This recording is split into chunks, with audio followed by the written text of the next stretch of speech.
So hello guys, आज के जो वीडियो में जो हमारे कैंडिडेट हैं वो अभी अभी कोडविटा सीजन 11 को क्लियर करके आए हैं। सो वो अपना इंटरव्यू एक्सपीरियंस शेयर करेंगे और कैसे उन्होंने इसके लिए प्रिपेयर करा। सो क्या क्या मिनिमम रिक्वायरमेंट है, कितने क्वेश्चन जो है मिनिमम करना है जाके जो हमारा राउंड 1 और राउंड 2 जो होता है कोडविटा का उसको क्लियर कर सके। उन्होंने सब कुछ शेयर किया है, कैसे उन्होंने प्रिपेयर किया वो शेयर किया है। तो कोडविटा सीजन 12 में अगर आप पार्टिसिपेट करना चाहते हैं और अगर आप जानना चाहते हैं कि हाँ कितना क्वेश्चन इंपॉर्टेंट है, कितना क्वेश्चन करना चाहिए, कैसे प्रिपेयर करना चाहिए, तो इस वीडियो को पूरा देखो। अगर आप चैनल पर नए हो तो ये मेक श्योर करना कि आप एक सब्सक्राइब कर दो। वीडियो अच्छा लगे तो एक लाइक करना। अगर आप भी अपना इंटरव्यू एक्सपीरियंस शेयर करना चाहते हैं तो डिस्क्रिप्शन में लिंक दिया गया है, उसको फिल करें। और अगर आप सेकेंड ईयर या थर्ड ईयर में हो और अगर मॉक इंटरव्यू देना चाहते हो तो उसके लिए भी डिस्क्रिप्शन में लिंक दिया गया है, उसको फिल करो। और चलिए वीडियो की तरफ। Hello Sachin, can you please introduce yourself first? Hello, my name is Sachin Kumar, and currently I am pursuing my BTech in Computer Science from Loknayak Jayaprakash Institute of Technology. So Sachin, we have cleared CodeVita season 11. Am I right? Mm-hmm.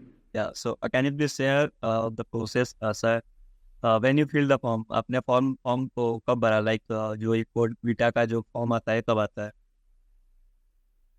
अरे यार वो तो बहुत time पहले form भरे थे।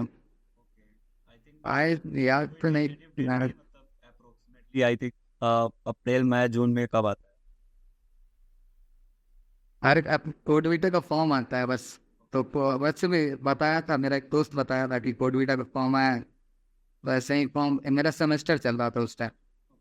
तो semester Bihar engineering में कभी भी सेमेस्टर वगैरह हो जाता है तो बिजी रहते हैं हम लोग थोड़ा। तो वही एग्जाम वगैरह दे रहते हैं, तभी उसी बीच में फॉर्म भरे और तभी कुछ दिनों बाद फिर ऐसे करके एग्जाम हुआ। कोडवीटा का कोडिंग कॉन्टेस्ट होता है उसमें, जिसमें कि दो दो तीन राउंड होता है कोडवीटा में।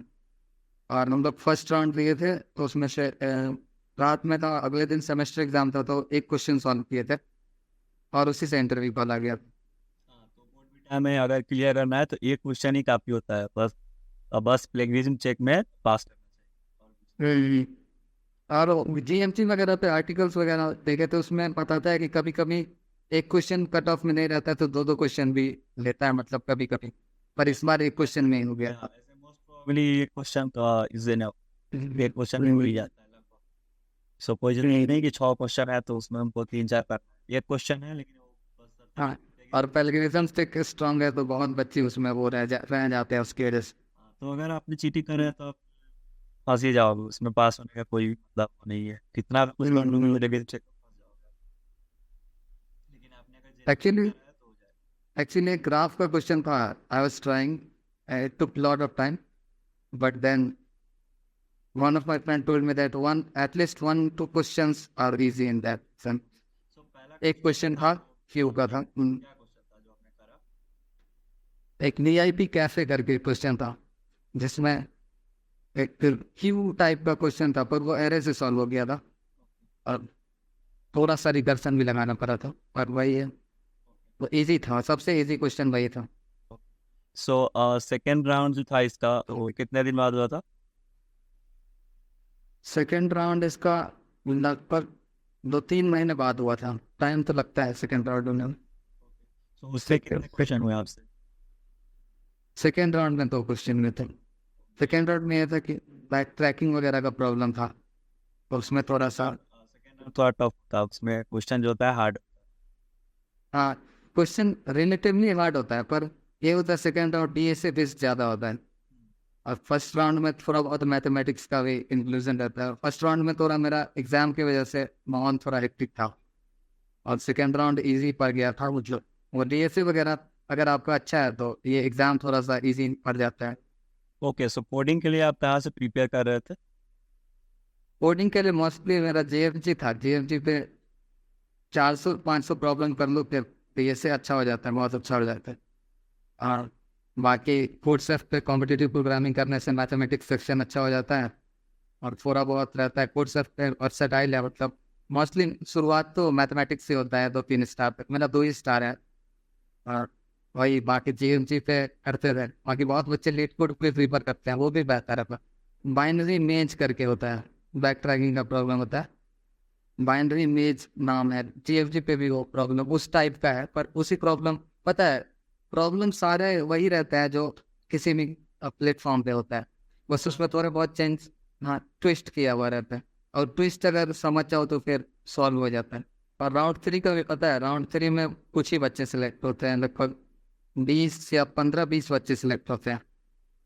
राउंड 3 ऐसे राउंड 2 तक पहुंचने अच्छे। जो सेकेंड राउंड जो आपका हुआ था उसके बाद टीएजी टेस्ट भी होता बहुत हुआ था, आपका भी टीएजी टेस्ट हुआ था? हाँ हमारा भी।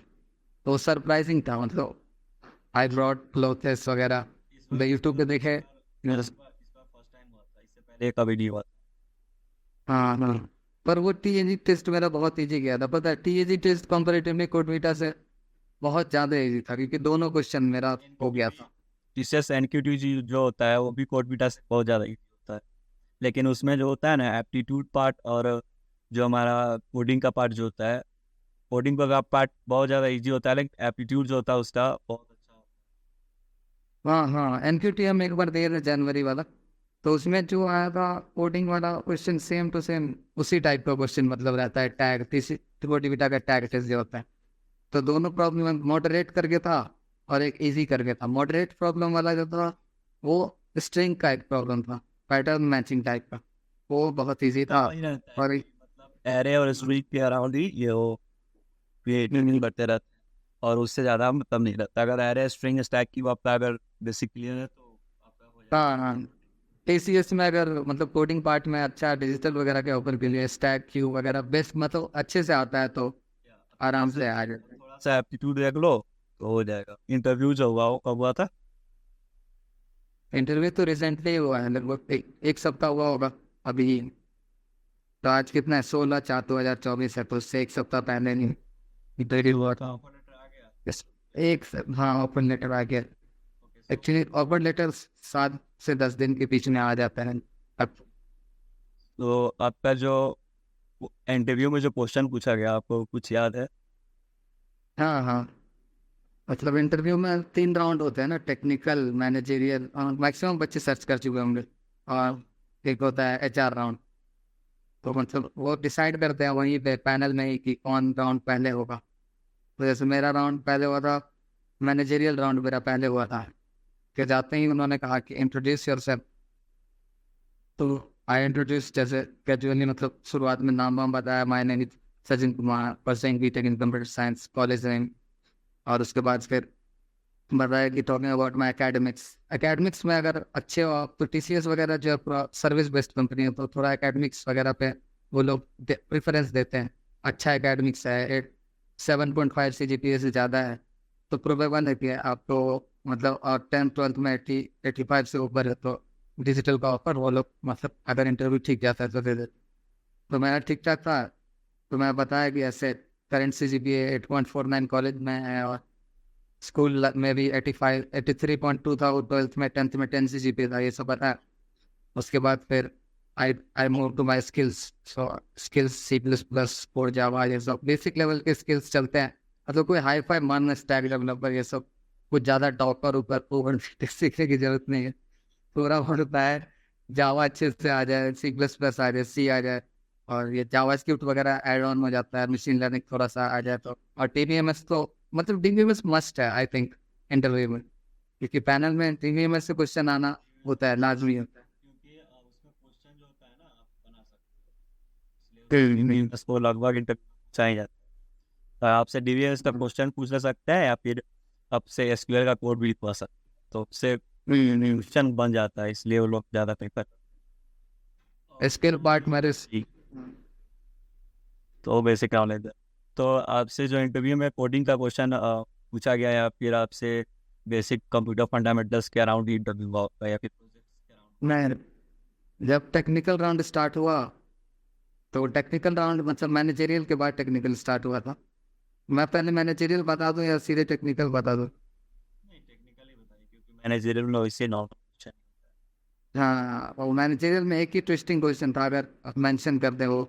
ऐसा था कि वो पूछ आई टोल्ड कि long term, my long term goal is to stay in TCS। Short term तो वही होता है सबका, short term is to big tech company like MNC like TCS, join big tech company. और लॉन्ग टर्म में stay in that company and achieve a position that and become irreplaceable, ऐसा बताया। तो वो पूछने लगी कि ऐसे कैसे irreplaceable हो सकते हो। She asked in English actually, irreplaceable तो मार्केट में हर कोई आज रिप्लेस हम कर देंगे तुमको, तो क्या करोगे? तो I told कि it's my goal to become irreplaceable। ऐसा नहीं मैं कह रहा हूँ, मतलब मैं बनना चाहता हूँ and it is my ardent desire to become irreplaceable। तो ये क्वेश्चन सेटिस्फैक्टरी लगा उनको। और फिर वो लोग गैप ईयर के बारे में बहुत पूछते हैं मैनेजरियल राउंड, कि गैप ईयर क्यों, सबसे पूछते हैं। आपका अगर बैकलॉग भी लगा है तो भी वो लोग वो करेंगे, और बैकलॉग्स भी है, और सॉरी अगर आपने गैप लिया है 10th-12th के बीच में, आपने 12th और ग्रेजुएशन के बीच में, तो मेरा गैप ईयर 1 साल का था। तो they asked me, so I told कि 69% आया था शुरू में, और घर पे ही रह के 92 हुआ, और गवर्नमेंट इंजीनियरिंग कॉलेज में I manage to get in. और उसके बाद आई टोल्ड कि I even cracked air force exam. She was surprised, कैसे कैसे तुम एयरफोर्स कैसे क्रैक कर लिए हो, तो फिर यहाँ क्या कर रहे हो? आई वाज कि वो टेक्निकल वाला था, 12th लेवल का एग्जाम था, एक्स ग्रुप होता है ना, XY ग्रुप, उसमें मेरा सिलेक्शन हो गया। तो बोले अच्छा, तो शी टोल्ड मी कि गवर्नमेंट जॉब छोड़ के तुम यहाँ क्यों? तो आई वाज लाइक कि I was always fascinated about corporate job, ऐसा बोलना होता है। कॉर्पोरेट हाँ, मतलब ऐसा वहाँ पे TCS की जितनी तारीफ करी जाए और कॉर्पोरेट जॉब लाइफ को जितना फैंटेसाइज किया जाए, अच्छे से बताया जाए, मतलब अच्छा होता है कैंडिडेट के लिए। तो वहाँ जाके मतलब ऐसे बताना चाहिए कि हाँ भाई, मेरा जिंदगी का एम ही TCS ज्वाइन करना है और कॉर्पोरेट में जाना है, और गेट वेट तो बिल्कुल नहीं देना है। और रेज्यूमे में मेंशन भी नहीं करना होता है गेट वेट का, कुछ गेट वेट निकाल लिए हो तो भाई कोई तो छुपा लो उसको, मत डालो रेज्यूमे में, वरना वो लोग ये पूछ देंगे कि ऐसा, मतलब हायर स्टडीज का प्लान है, फिर मेरे कंपनी में रह के क्या करोगे, ऐसा वो लोग करते हैं। फिर वही उसमें फिर वो पूछे कि अगर सेम पैकेज तुमको देंगे और मतलब गवर्नमेंट जॉब मिलेगा तो क्या करो? आई आस्क्ड कि अगर मतलब ग्रोथ रेट ऐसा रहेगा कॉर्पोरेट की तरह, तो दे शी टोल्ड मी कि yes it will be same. तो आई टोल्ड कि if that everything will be same and I will get same money, then I will of course I will join. There is an add on of job security.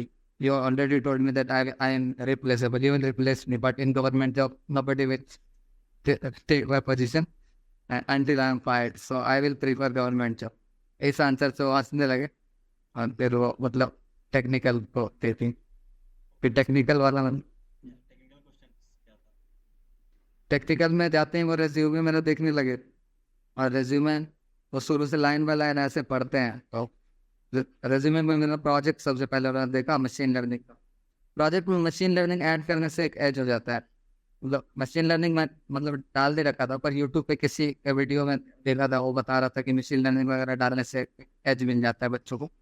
तो machine learning का project था, college project था, तो उसमें coding part मेरा ही था, तो वो एक अच्छी बात थी। तो मशीन लर्निंग प्रोजेक्ट था, फेस रिकॉग्निशन पे था। तो पूछने लगा कि फेस रिकॉग्निशन में अगर बाई मिस्टेक कैमरा पिक किया बच्चे को तो फेस रिकॉग्नाइज कर लेगा। So I started explaining कि it doesn't work like that. So we have separate plans. So वो बात पूछने लगे कि कौन कौन से मॉड्यूल इसमें इम्पोर्ट किए, tell me about it. So I firstly I pretend किया याद तो नहीं आ रहा, but I will make it remember. और नेचुरल तो लगना चाहिए, याद तो सब रहता है। So उसके बाद I told कि हाँ फेस रिकॉग्निशन। फिर वो he was like हाँ ये मॉड्यूल की बात कर रहा था, tell me about module, not face recognition. It's your project name. I told the face recognition is already a name of module in Python. So then, oh, is it? And it is. Then I tell, oh, CSV. Then he told me OpenCV. I told yes. And then CMake, and I'm making. I मतलब start कर दिया मैं explain करना सब कुछ, कौन सा module का क्या काम होता है। तो he was satisfied. Then I told him about I mentioned about another project. Because I expected he will ask me what is your favorite project, and he will ask me question from that. But unexpectedly question came from another project, which I was not that much prepared of. But question only comes from module. So I made a JavaScript application, a web application. get it to so depth of the project. They just ask basic questions of the project. Right. What it intended to do, and what are the tech stacks you are using. So you must have the proper knowledge about that.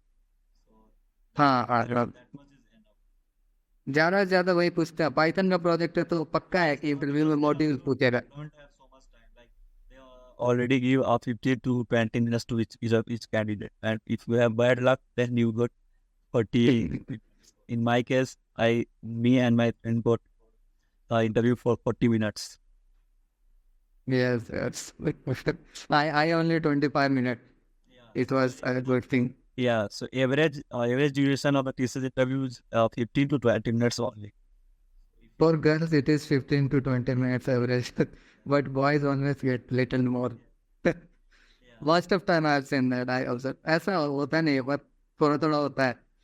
लड़कियों से थोड़ा easy सवाल भी पूछते हैं वो लोग। हाँ, खैर जो भी हो, ऐसा देन आई मतलब मुझे बताना था, एक प्रोजेक्ट और था जो बस था और मुझे वो मेंशन करना था कैसे भी। आई वाज लाइक कि I have a project sir which I have made from my heart. मतलब जावास्क्रिप्ट वगैरह बहुत अच्छे से I work on it and I personally use it. Chrome browser का एक्सटेंशन था। मेरा शुरू से एक प्रोजेक्ट बन गया था जावास्क्रिप्ट सीखते वक्त, और वो एक्सटेंशन वगैरह मतलब कूल था। मतलब ऐसे यूनिक प्रोजेक्ट टाइप होता है ना, कभी कभी आपके रिज्यूमे में वो मतलब वो स्टैंड आउट कराती है आपको। तो इस टाइप के प्रोजेक्ट अगर रहते हैं और डिजिटल क्राइम वगैरह के इंटरव्यू में ये सब अच्छा काम आता है। तो आई टोल्ड कि I have one more project. Then he asked me he read it lead tracker. Then he was confused कि what the project is about. So he told me to explain me what the project is. Then I started explaining it is a Chrome browser extension and it uses local storage. So he said like, oh, local storage, that system one, browser one. I was like, yes sir, it is local storage that never expires. Even if you delete the extension and download it again, you will get that storage like DBMS of browser. So he was impressed about the project, and then he moved on to my resume again. और फिर पूरा resume वो देखने लगे। फिर resume में वो देख के बोलते हैं कि इसमें तो माई स्किल है ही नहीं, इंग्लिश में मत। तो तुम तो बता रहे थे इंट्रोडक्शन में कि तुम माई स्किल में एक्सपर्ट हो। I smiled and I told him that it is mentioned in my resume in certificate section. I got certificate from HackerRank. HackerRank से सर्टिफिकेट वगैरह मिलना थोड़ा ईजी होता है। अगर सर कोई सर्टिफिकेशन नहीं है, अगर आपको मैं स्किल में मेंशन किया हो तो उसका सर्टिफिकेट या प्रोजेक्ट में होना थोड़ा सा अच्छा इंप्रेशन डालता है इंटरव्यूअर। तो मेरा सर्टिफिकेट था SQL बेसिक का। फिर वो हंसने लगे, ये तो इट इज किड्स, ऐसे बोल के कि ये तो बच्चों वाला प्रोजेक्ट है, मतलब बच्चों वाला सर्टिफिकेट है। ये क्या है, मतलब MCQ में टिक लगा के आ गया और इंटरव्यू में बैठ के ऐसे प्राउडली बता रहे हैं। तो आई वाज के नहीं सर, ऐसा इतना ही नहीं ईजी नहीं था मेरे लिए, तो ये डिफिकल्ट लग रहा था हमको। तो बोला कि MCQ में टिक लगा, बस अब 2 क्वेश्चंस वर देयर जिसमें क्वेरी लिखना था, अब बाकी MCQ भी था। बेसिक लिखा है, बस उतना भी बेसिक नहीं है ये हैकर रैंक से सर्टिफिकेट लेना। वैसे बेसिक होता है, आंसर तो मिल ही जाता है चीटिंग करने वालों को। पर आई वाज के SQL आता है शुरू से ही, 12th में भी था SQL वगैरह हम लोग के सिलेबस में। IB में CBSE वालों का रहता है। तो वही था। तो बताया कि स्किल्स अच्छे से आता है, you can ask any question about it and certificate मतलब it is authentic, I actually work for it. So वो मतलब ऐसे दिखाया कि फर्क नहीं पड़ता है, ऐसे करके आज भी कि बताओ ज्वाइंस कैसे होता है, 2 टेबल दिए हुए हैं और फॉरेन की दिया हुआ है, तो how will you join it. तो आई टेल कि there are many ways, I will join it, left join, right join, inner join. And then it started explaining what inner join is. Inner join is intersection. We found an intersection. Then he told us, समझ गया तो वो आता है। And he moved on to HR. And HR was silent for, मतलब शुरू से ही वो silent था बहुत देर से। और ऐसे एकदम गुस्सैल टाइप का बंदा था। ऐसे बोलते हैं कि you mentioned he was secured in achievements that he secured 8th rank in coding mania organized by coding ninjas, right? ये ऐसे पढ़ के उन्होंने विलन की तरह ऐसे एक लुक दिया। So I was like, yes sir, I achieved it. तो वो बोलेगी तो एक काम करो, एक कितने राउंड का कॉन्टेस्ट था और क्या क्या था इसमें। आई टोल्ड कि सर एक ही राउंड का था और 2 घंटे का कॉन्टेस्ट था, जो कोडिंग राउंड था, बस वही दिए थे। उसमें 8th रैंक आया था मेरा। सो अचीवमेंट सेक्शन वगैरह वो HR सब देखते रहता। तो वो बोले कि एक काम करो, तुम सारा क्वेश्चन बताओ और सारा आंसर बताओ। That was मतलब अचानक से that was a surprise for me. मतलब I started laughing कि yes sir, actually I solved it. It's first हम तो सोचे कि ऐसे वेरीफाई तो कर देने वाले हैं, मतलब एग्जैक्ट क्वेश्चन तो याद नहीं था और कैसे किस टाइप का था ये पता था. आई स्टार्टेड टेलिंग कि सर पहला क्वेश्चन आपके राउंड 2 में मीडियम लेवल क्वेश्चन था, मतलब मीडियम लेवल नहीं इजी लेवल क्वेश्चन था मैथमेटिक्स वाला, जो एक्चुअल में मीडियम लेवल की तरह था क्योंकि बहुत बच्चे वो सॉल्व नहीं कर पा रहे थे. टीसीएस टैग में हम लोग को मिला था एक प्रोबेबिलिटी का क्वेश्चन, जिसमें कि वो अरेंज करना था चीज़ों को, जो काफ़ी डिफिकल्ट था, मतलब उसमें फॉर्मूला डिराइव करना था.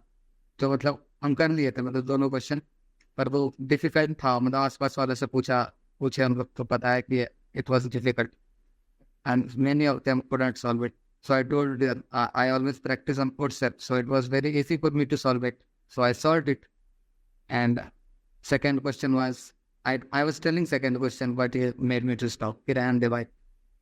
तो ये बात कि तुझे हम 3 लाख रुपए देंगे. We moved on to next question. We will give you 3 lakh from your performance. I told कि sir I have got digital offer. I expect 1 lakh. So he told me कि okay, TCS always give less salary, and another company let us assume that they will give you 4 lakh. So what will you do? So I was like, hey, 1-2 lakh rupees not that much differ from me, and as a fresher, I always look for good opportunities. So in-hand salary of TCS is better than other companies. So I will join TCS if 1 lakh difference is there, because in-hand salary will be similar to that TCS. Then he moved on to level 2 and मतलब थोड़ा hard कर दिया question. बोलता है 4 लाख रुपए देगा कोई और, मतलब 5 लाख रुपए कोई और देगा और 3 लाख TCS देगा, तो तुम क्या. और फिर से मतलब ऐसे मैं एग्जैक्टली ऐसे, हाँ, ऐसे चटोकारिता तो नहीं कर सकते ना, मतलब वो फिर समझ जाएगा कि मक्खन लगा रहा है, और ऐसे इंटरव्यू में नहीं कर सकते. तो ये सोच के मतलब एवरेज की मैं एक्टिंग करने लगा, सोचने की ओ क्या करूँगा क्या करूँगा ऐसा मतलब. फिर आई टोल्ड कि sir 2 lakh rupees also that not much more difference from me, different, but that much differ for me, and I will join TCS even then if I will get 5 lakh rupee offer from another company. But then I mentioned if I will get more than 5 lakh, like 8 lakh offer from another company, then I will obviously join another company because I need good opportunities. And I am fresher, so I need more little, मतलब money के बारे में तो नहीं बोल सकते, money नहीं बोला, बट अपॉर्चुनिटी कर रहे थे, वो समझ रहे थे. तब पीछे से टेक्निकल वाले सर बोले कि वी नो कि तुम लोग 2 साल काम करोगे और कंपनी छोड़ के स्विच कर दोगे ऐसे ज़्यादा पैसों के लिए, तो जैसे बच्चे यही करते हैं. तो ये सुन के मतलब सक पका गया मैं, मतलब प्लान ऐसा तो थे मतलब ऐसे कैसे, अभी तो सोच रहे थे कॉलेज में कंपनी भी नहीं आती है और ऐसे कैसे मतलब छोड़ देंगे, लॉयल्टी भी कुछ चीज़ होती है. ये तो ना मतलब चीप डायलॉग लगा हुआ है ऐसे बोलना, पर ऐसे निकल गया मुझसे. फिर like no I don't believe you, look into my eyes, ऐसे बोला, look into my eyes and tell me where will you go. I looked into eyes and told that I will join TCS. So it was that okay then. उसके बाद वो like मतलब ये ma'am और sir इधर बोले कि have a nice day Sachin, and got another candidate ने बताया उन्होंने. फिर आई. Yes, so thank you, Sachin. It was a great talking to you. So thank you that you came to the channel and shared your experience. Hopefully, it is gonna help so much candidate who wants to appear in Code Beta season 12. I think season 12 is coming. So that's it from my side also. So if you have some message to share with Sat. हाँ, बताना चाहेंगे कि भाई code beta ऐसे ही एक ही बार दे सकते हैं, तो जो मिस किया वो मिस किया. तो इसीलिए मैथ में एक बार तो कोड बीटा में बैठो भाई, ऐसे प्लेसमेंट लेने का अच्छा मौका है. वही अच्छा से DP पढ़ना पड़ेगा अगर ज़्यादा पैकेज मतलब ऐसे ही चाहिए, नहीं तो डिजिटल का ऑफर तो आ ही जाता है 1-2 क्वेश्चन पे. वही है. So okay, Sachin. Thank you. That's it for today.